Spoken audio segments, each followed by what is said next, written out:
Helicobacter pylori est une bactérie découverte dans l'estomac des patients souffrant d'ulcères gastriques ou duodénales. Cette bactérie a été désignée sous le nom d'Helicobacter pylori en raison de sa résidence principale dans une zone de l'estomac appelée pylore et de sa forme hélicoïdale. Cette découverte a valu à ses auteurs, les docteurs Barry Marshall et Robin Warren, d'être récompensés par le prestigieux prix Nobel de médecine en 2005. La découverte d'Helicobacter pylori a été révolutionnaire pour 3 raisons.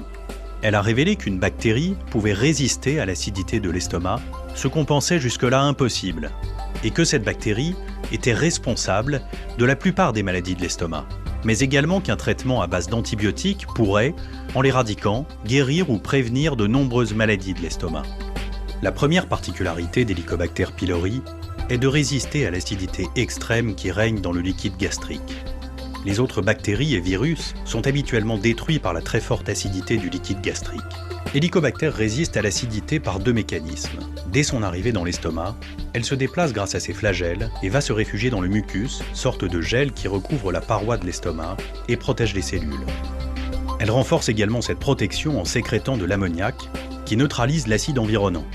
Elle est donc ainsi parfaitement installée sur la paroi de l'estomac et peut y demeurer pendant des dizaines d'années. La deuxième particularité d'Helicobacter pylori est de provoquer des maladies de l'estomac et du duodénum. En se multipliant, en effet, elle va abîmer les cellules de notre estomac, soit en libérant des substances nocives, soit surtout en déclenchant une inflammation chronique appelée gastrite. Cette fragilisation de la paroi de l'estomac ou du duodénum va favoriser l'apparition d'ulcères, mais également le risque de développement d'un cancer, car on sait aujourd'hui qu'Helicobacter est le principal responsable du cancer de l'estomac. La troisième particularité d'Helicobacter pylori est de pouvoir être détruite par un simple traitement à base d'antibiotiques et de médicaments régulateurs de l'acidité.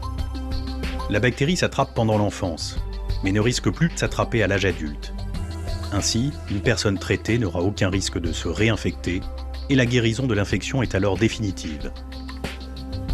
On peut donc dire aujourd'hui qu'il y a 3 bonnes raisons de rechercher la présence d'Helicobacter pylori chez certaines personnes souffrant de maladies gastriques. Cette bactérie très résistante à l'acidité s'installe pendant des années dans notre estomac. Elle entraîne des maladies parfois sévères. On peut la traiter efficacement et prévenir ainsi des maladies et leurs complications.